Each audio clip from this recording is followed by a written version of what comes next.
Hello, everyone, and welcome to Freedback Friday, the Rundown Freedback Friday edition. I will be your host today, Craig DeLuz, coming at you from the West Coast, the left coast, behind the Iron Curtain, otherwise known as the Sierras. But as we all know, I do not do this program by myself.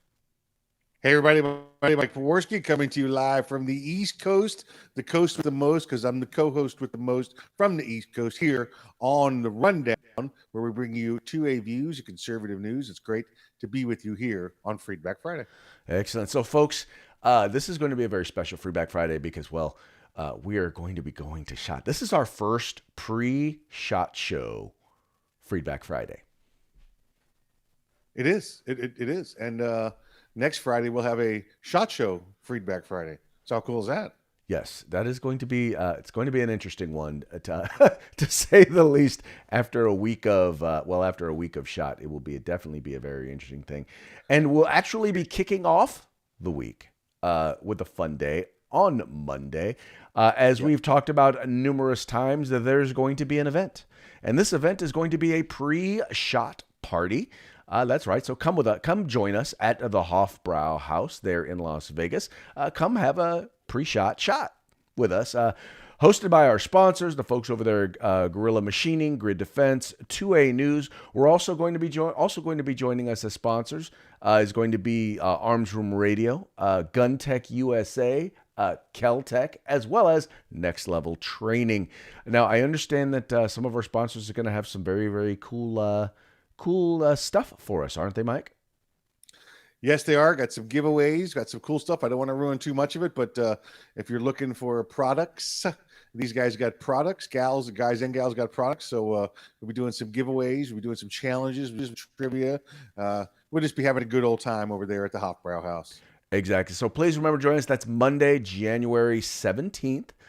Starting at 7 p.m. They've asked us to move the event up an hour to 7 p.m. So that's what we're doing. So it's going to be a lot of fun. So you guys want to make sure you want to get there. We're going to be doing some interviews. We're going to be obviously having a few little competitions and contests. It'll be fun. You do not have to have a credential for SHOT in order to be able to attend this event. No, you do not. No, you absolutely do not. It's just be in Vegas, be at the Hofbrau, tell them you're there for the party, and then they'll show you to the courtroom in the back. Exactly. Good times. Now, Craig, next Friday, I've got a prediction of how we're going to look and how we're going to sound next Friday. How are we going to look and sound? A lot of this. Craig, how's your? You're going to have to turn up your microphone. I can barely.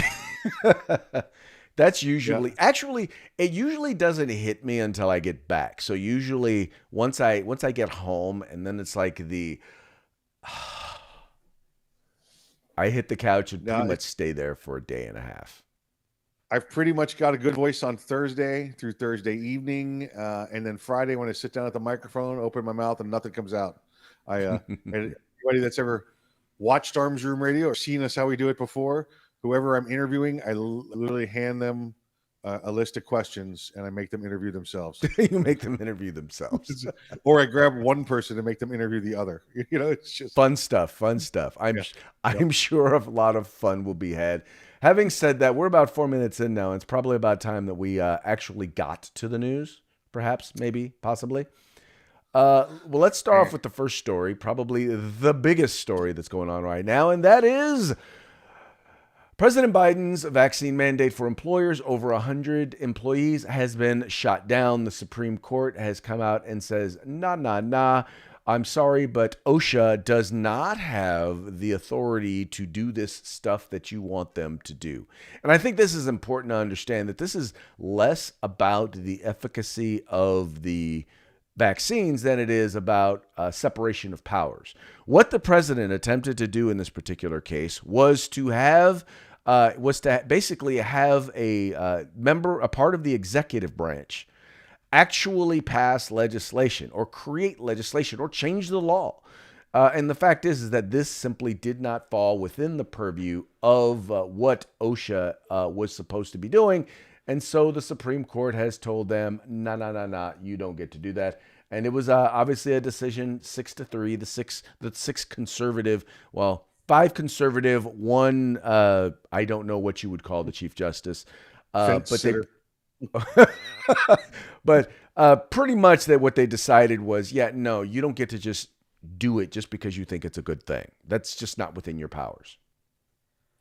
Yeah, now this means all the employers that were subject to this mandate, those that were 100 or over, can now tell them to pound sand. The ones this does apply to, Craig, and we pretty much knew this was going to happen, was federal agencies, anybody in federal buildings, anybody that's around around the feds. That they do have the authority to say that you have to have the vaccine there requirement. So there's a that minor piece that's still attached. But again, we knew that the president had the authority to order federal workers and federal buildings and federal properties to comply. So that really wasn't at question. But that's what the administration is going to lock on to, I'm sure. Well, exactly. And this, that, once again, this goes to the whole point of what is within his purview, what is within his authority, and what is not. And, to be quite honest, more important than the vaccine is what is within his authority to mandate. And I think that when you have a government that continues, as Biden has attempted to do over and over again, and people don't realize how many times he's been shot down by the Supreme Court and by the courts in terms of some of the stuff that he's trying to do. He's clearly trying to exceed his authority. Executive order does not mean that you get to just write law. It's you get to do what is within the law. You can put things in place in order to help implement and enforce that law, but you don't get to write law in the executive. If you want to do that, he needs to go back to the Senate. I don't know if he not smart enough to know this. I don't know if he just doesn't care, or maybe he just forgot. He doesn't realize he's not in the Senate anymore. That's the He problem. doesn't realize he's not in the Senate anymore. Yeah. That is highly possible. That is most definitely a possibility. But in any case, employers. And by the way, there are some employers, these corporate leftists, these statists, these fascists, that actually wanted the government to enforce these things so that they could require their employees and say, it's not us, it's the government. So just so you guys know, so any of these employers who continue to mandate this stuff, now you know it was because they wanted to do it, not because the government was forcing them. They actually, in some cases, asked the government to do it. One of those, Craig. It's one of those where you had liberal-owned corporations, right? That wanted to see this done, but didn't want to be the bad guy, so they were hoping the government would be the bad guy for them. Yep. And now it's not. Now listen, this doesn't preclude those individual companies from saying we're going to make the mandate internally as a company. Right. And we know what the Supreme Court said before about that. Listen, if the individual company decides they want to do this, so far they've said you have the right to work elsewhere. So right. Exactly. It's been allowed by them. So this doesn't mean that those big companies now won't turn around and say, we're going to make it the mandate anyway. So and you still have to fight that. That is an excellent point. But that's what happens when you have a Supreme Court or justices that actually rule based on the Constitution and the law, as opposed to just doing what the people on their side want. Because, like the justices, the left-leaning justices do, they pretty much do whatever their side wants, whatever they believe to be right, not whatever they believe to be constitutional and legal. Correct. Absolutely right. They believe their job is to judge from on high according to their own values, beliefs, legislate from the bench. Ignorance. Right, legislate from the bench. Exactamundo. Moving right along, our good friend Alec Baldwin is back in the news. That's right. An interesting thing has happened. Now, Mike, you and I talked a lot about what went on here in terms of trying to identify the degree of fault that various different people had when it came to the shooting that took place on a film set, the film set of Rust. They were in New Mexico. And we all agreed, I think, that there were a number of people who were at fault, but obviously the person who pulled the trigger is the most accountable, or should be held the most accountable. We talked about, who was supposed to make sure that there were not that the firearms were in safe condition and yada yada yada. But we all know that the individual who actually pulls the trigger has the primary responsibility to make sure the firearm ain't loaded. That it is in safe condition before they put their booger picker on the bang stick. Well, it turns out now that we've got information that Alec Baldwin may be more culpable than we thought, as noted in the Mercury News that Alec Baldwin ignored gun training requests before the fatal shooting, and by the way, still hasn't turned over his phone. There's probably a reason why he hasn't turned over his phone. It's because the allegation is that Baldwin skipped the gun training. He skipped the firearms safety training that was supposed to put him in a position where he would be able to be safe with the firearm. And I think, Mike, the fact that he is also an executive producer even opens him up even more to some liability, culpability, both criminally and civilly. Yeah, yeah. Listen, he's not giving up that phone because he's dead to rights. He's probably got an iPhone, so we know it's well protected. That even the feds can't get in there, and that Apple won't give them, even with a subpoena, Apple won't give them the access to it. So they're waiting for him to turn over that phone, and he's not going to. They're going to fight that either way. It's pretty clear now from Supreme Court rulings that you have to have a subpoena to get somebody's phone and get into it. You can't just go through it anymore, like it was somebody's wallet or something like that. So, yeah, Craig, listen, criminally, I've said since day one, criminally, he is 100% liable criminally for this. The gun was in his hand. He pulled the trigger. And civilly, it all comes back to 100% from him. You know, he pulled the trigger. He's the executive producer. It's his production company. He's the one that hired the firearms experts. It comes back 100% to him. Civilly. Now they may spread that around where some might come out of this bank account, which is the production company, and some might come out of his personal bank account, but it rolls back up to 100% being his fault on both sides, civil and criminal. Right. Now, what they point out in the article is that specifically he was doing what was called a cross draw move. And that's what the specific area of training that he was supposed to be getting some training on, and that he refused to actually get this. Now, the interesting thing about this is, Mike, is that apparently he has tried to, even though he's anti-gun, he has tried to portray himself as, it says here in the article, Alec Baldwin has depicted himself as a seasoned veteran on gun safety on film, which basically means that he's a know-it-all, or he thought he knew it all. But apparently that's not the case. No, definitely not. Definitely not. And you can go back through and the one that I use as a reference is it goes back a while, The Hunt for Red October. Now I know that's movie's 20, 25 years old, but you can see him, doing all sorts of gun safety errors even on camera. And it wasn't like it was meant to be. He was meant to be playing a military officer who obviously would have known how to handle that firearm, and he was not. So to say that he's had gun safety training before for firearms, all you have to do is look at his other movies and know that's not true. Well, it's funny because I think everybody thinks they know a lot until they actually come across somebody who actually does. I've learned this in my life, and it doesn't really matter what area it is. The more I learn, the more I learn about that area, the more I learn how little I really actually know. Right. Yeah. Very true. Very true, right? In particular, when it comes to firearms, when you learn something new and you smack yourself in the head, going, "How did I not know that? How did I not know that?" Or the worst part is that the stuff that you start to take for granted, right? Yeah. The little things, because oftentimes it's the little things that get you in trouble. Like, oh, I don't know, checking to make sure the firearm isn't loaded. Yeah, right. Exactly. Oh, somebody unloaded it earlier this morning. This will be okay. All right. Okay. Right. Okay. I mean, ultimately, you're the one that is responsible. I mean, when I've been on film sets, whether directing or whatnot, if there is a firearm, if I'm an actor and I'm utilizing a firearm, I check to make sure it is not loaded. Not only do I check, but I'll have the guy next to me look. Stick your finger in there. Make sure there's no round in there. Right. Ooh. I always do that so that you can have multiple people say, and if I were to set that firearm down somewhere at the prop table and then pick it back up, I'm going to go through the same exact process.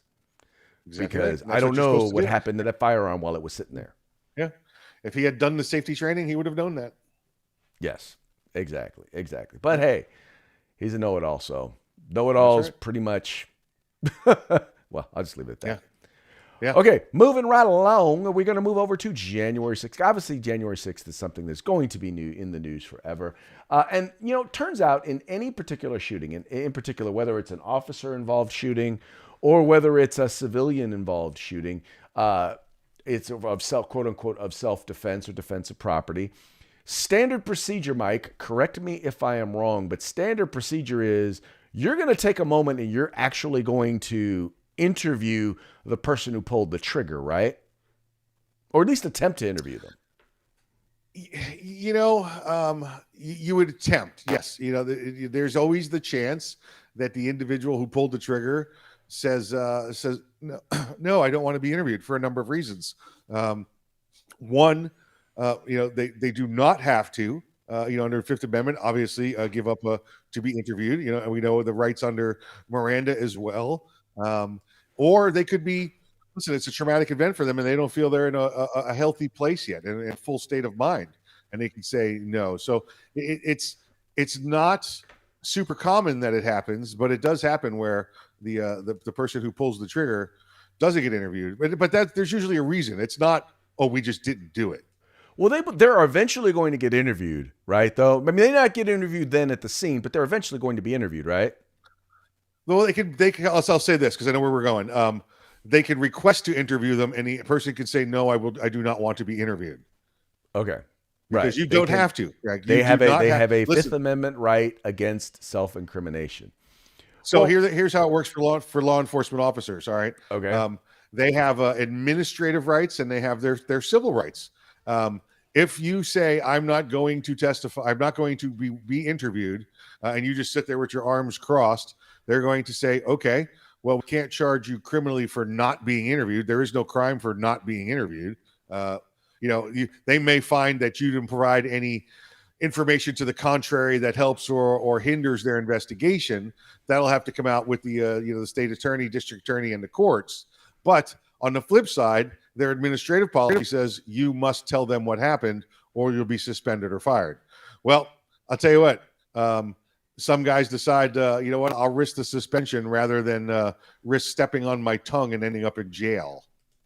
Well, and so as it turns out, in this particular case, the individual who the officer who wound up shooting Ashley Babbitt, that was the unarmed protester who was attempting to enter the Capitol.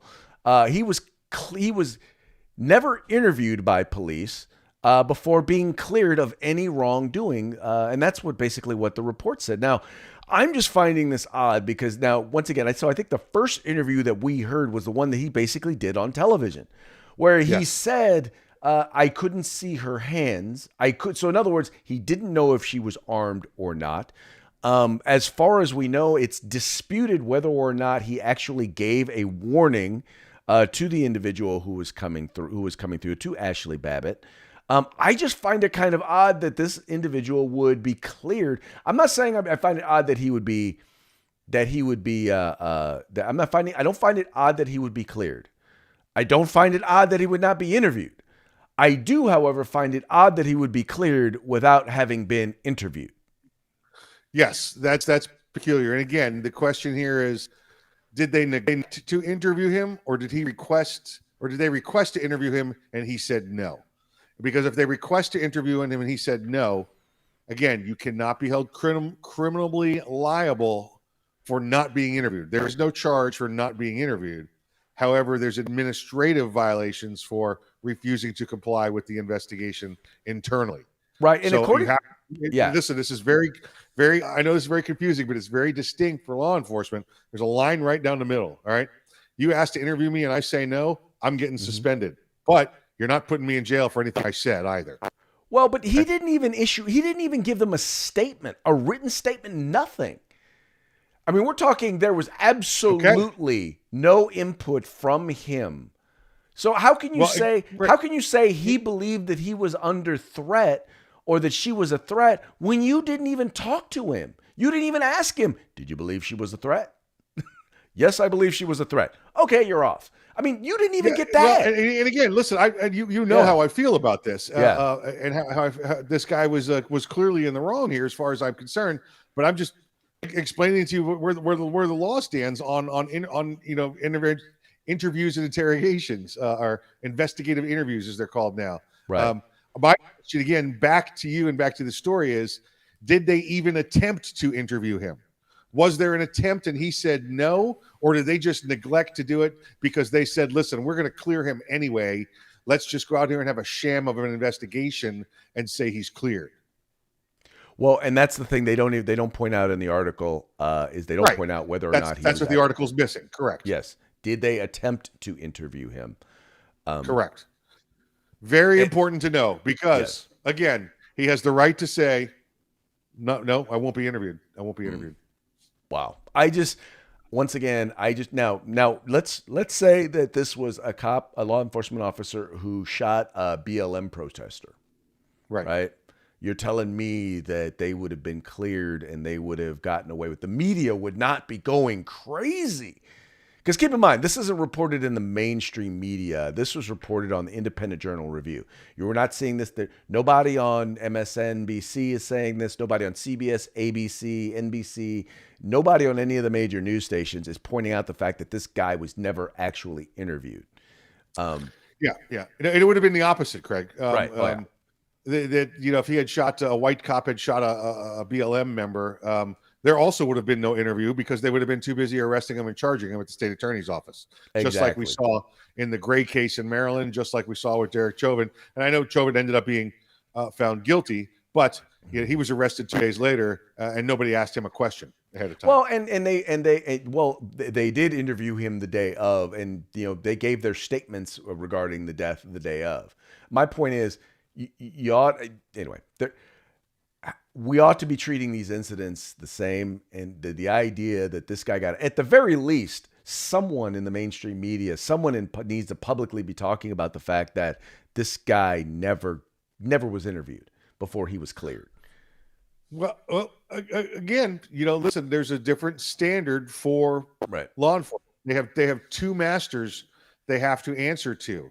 They have to answer to criminal law, and they have to answer to their administrative policy within their agencies. And again, if you came to me after a shooting and said, "We want to talk to you about this shooting," and I said, "No," I'm probably getting suspended. All right. But you're not going to be charging me for what you said. Well, the first thing that I'm going to do is I'm going to, because one of the things you learn is when there is a shooting, what you want to do is, first of all, the adrenaline's pumping and all of that's going on. The first thing you want to do is you want to get with your attorney. Not because you're trying to cover anything up, but because you need to get beyond the adrenaline rush. And the idea is you need to then identify, okay, what exactly happened, put it in order so that you can give a statement that is truthful and consistent, right? That's what's vital. And you don't accidentally say something that might might make your story suspect. Those are the things that any good defense attorney is going to tell you. Once again, it's not about covering up, it's not about lying, but it's about recognizing that in the heat of the moment, you don't always remember things the way in which they actually happened. And a good defense attorney is going to help you do that. Right. And we can go for hours and hours on that. The first thing you want to do is render first aid if possible. Exactly. The second thing you want to do, as far as I know, is no remember first one aid was word. rendered in this particular case. Yeah. That's right. So the first thing you want to do is render first aid if possible. If possible. It may not be feasible. Well, and the second thing is remember one word: lawyer. And that's all you have to do is say that word over and over. Exactly. Lawyer. Exactly.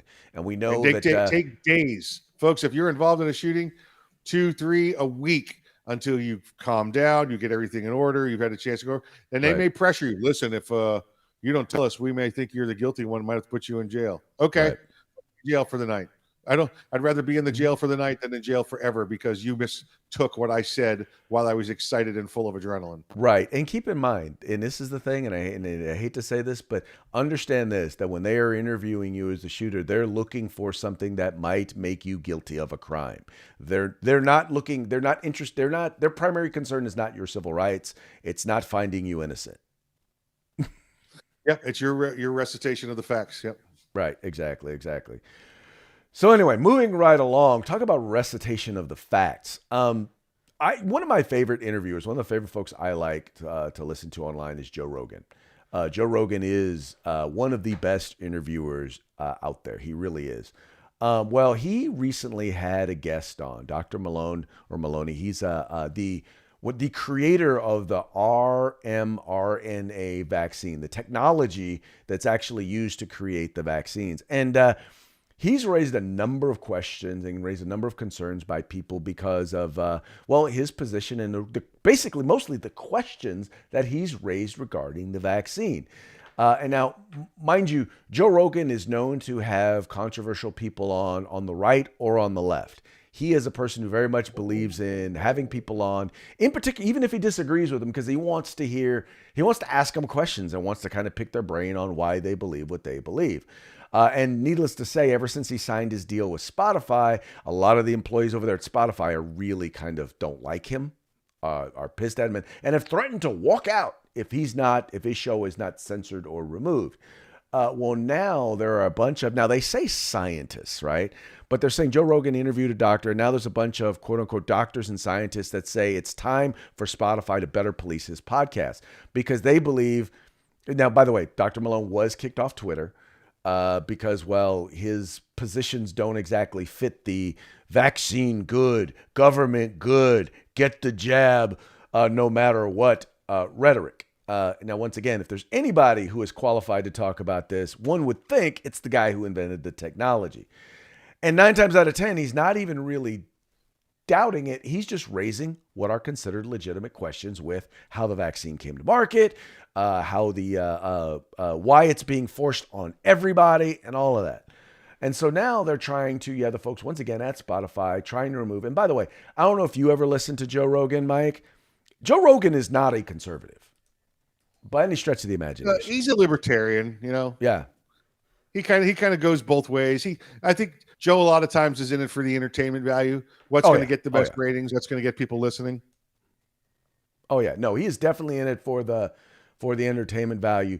Yep. But I thought this guy raised some very legitimate questions, and they're questions that they're the type of questions that, for example, a year ago when we were talking about hydroxychloroquine and we were talking about later last year we were talking about ivermectin.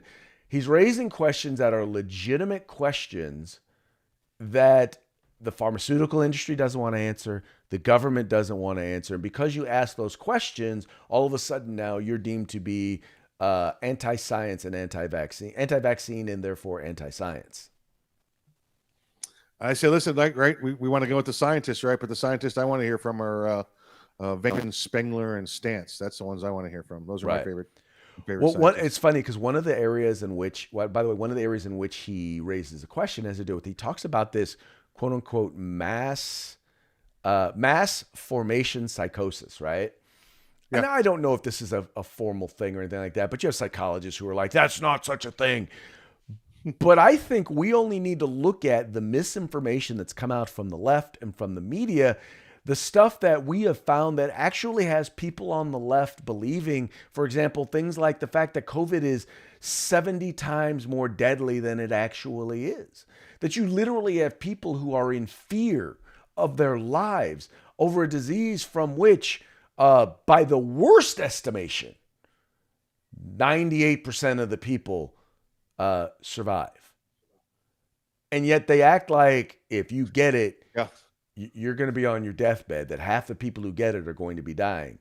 And we get this. We know this. It's crap. It's all about the science, yet they don't follow the science. You know, the nature of science itself is to challenge what we know and see what the real truth is. But we don't do that. Well, you don't trust the science? You know, I do trust science. And science says maybe we should question certain items to see if they're real. Otherwise, guess what? We still live on a flat disc and the sun revolves around us. If you just want to trust the science instead of rather than examine the science, then that's let's bloodlet. Let's get some leeches out here and fix the COVID. Let's do it that way. You know, it's ridiculous when they talk about it. You know, it's political science, it's science fiction, it's anything but science for liberals. Well, and as we've come to find out, even people who were formerly working in the Biden administration are recognizing that their messaging is all over the place because, once again, they don't know the science. And part of the thing about science is you have to admit, all we know is what we know right now. And what we know right now could change. It could change in the next hour. It could change in the next day, month, or year. How about just acknowledging that this is what we know right now? Instead of speaking with a level of certainty about anything, right? There are certain things that we know over time. Like, for example, they came back on talking about hydroxychloroquine, but they acted like, oh, well, it's not safe. Well, no, it's clearly safe because we've been using it for decades. Millions of Yeah. people have taken it. All right, Yeah. let's not acting like we know that ivermectin is a horse dewormer because oh by the way it is something that has been used in people for people once again millions of doses over Yeah. many years. Yeah. Right? Exactly right. Time when an idea when a theory survives time, that's when you can become more certain about it. And all he's done, all this Dr. Malone has done is just raise very legitimate questions. And I think the reason why Joe Rogan had him on was because he raises the very same questions and just wants to Yeah. get, okay, give me the science behind it, behind those questions. But hey, we don't Very do true. science anymore. Yeah. Or at least Very we true. claim to do science. We just don't actually do science anymore. No, like I said, science fiction, political science. That's about it. Pretty much, pretty much. Moving right along. Now we all know, all right, we're in the era of it's just funny to me to see the left be so sensitive and be so tolerant. We all know. We did the story yesterday about the students at Western Carolina University who are being attacked by faculty and faculty staff and students because of their questioning of wokeness, right? We've also Right. seen how people have gone after though individuals who do the "Let's Go Brandon" thing, who say "Let's go Brandon," talk about how vulgar they are. Well, there's a degree of hypocrisy there, Mike, and Yeah. I think that Yeah. leads us to our parting shot, where I, I still remember, I still remember Robert De Niro. I think it was the Golden Globes or it was the Academy Awards, the SAG Awards, basically saying "F Donald Trump," right? Here we Yep. had 4 years ago, we had Democrats saying he's not a legitimate president. He's not the president. But then Republicans come with "Let's go Biden," and well, they wanted to cry them as not having appropriate decorum. Um, Mike, dost thou smell some hypocrisy here? Oh, clearly, this is what we expect from them, right? This is Kathy Griffith holding the severed head of Trump up, you know. Yet, but by saying the words "Let's go, Brandon," we've far exceeded what she did in her vulgarities. And it's just, it's absolutely a double standard here. You know, it's a hypocrisy at its finest, and they have perfected it as they practice their science of hypocrisy every day on improving it. Yeah, but to them, they just don't see it. And that goes once again into the when we talk about the quote unquote mass formation psychosis, Yep. that's exactly what it is. The people who Yeah. that see what happened on January 6th as a violent riot, but don't see the 575 riots that took place during the 575 riots that Yeah. took place during the summer of 2020, the George Floyd riots. Yeah, no, those were mostly peaceful protests. Mostly peaceful. Those were mostly Mostly peaceful only a protests. little arson, just mostly peaceful. Exactly. They see the Proud Boys as a violent extremist group, but Antifa, well, they Yeah, actually don't really exist. They're not really a thing. that's right. That's right. Yeah, And saying "F Donald Trump" yeah, is clearly an exercise in free speech, yeah. while "Let's Go Brandon" is vulgar and inappropriate. Right. Yeah, you're right. You are right, Craig. You speak the truth. You speak the Speak truth. the truth. Speak the truth. All right, folks. Well, hey, folks, the next time you see us, we's gonna be in Vegas. We're gonna be doing our thing from SHOT Show there in Las Vegas, Nevada. Once again, encourage you guys, stop by the party on Monday night. Come by, say hello. If you're going to be at SHOT, now we're actually there's not going to be a media row this time, is there? Or at least not where we have been in the past, right? It's a media zone with Beretta backing out because of the COVID things, with them trying to get over from Italy. There's a very, very large piece of footprint on the floor down there that we are going to be in.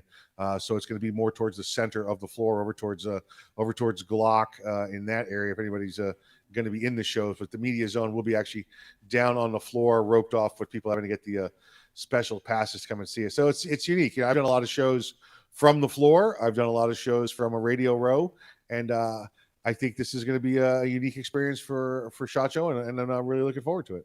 I am looking forward to it as well. So, folks, hey, like I said, if you're going to SHOT, hit us up in the comments. Let us know that you're going to be at SHOT. And if you are not going to be at SHOT, but you're going to be in Vegas, make sure you're there Monday night, Hofbrauhaus, 7 p.m. Join us, join all of our sponsors, and let's have a good time. And remember to like, remember to share, remember to subscribe, remember to listen to us on podcasts wherever you get your podcasts. So you can watch us, you can listen to us, you can even see us live, come together and shake our hands. We're gonna have a good time.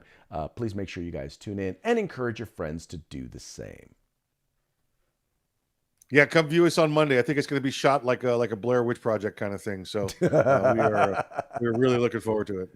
Okay, gonna be a lot of fun. We'll talk to you guys later. We'll see you on Monday.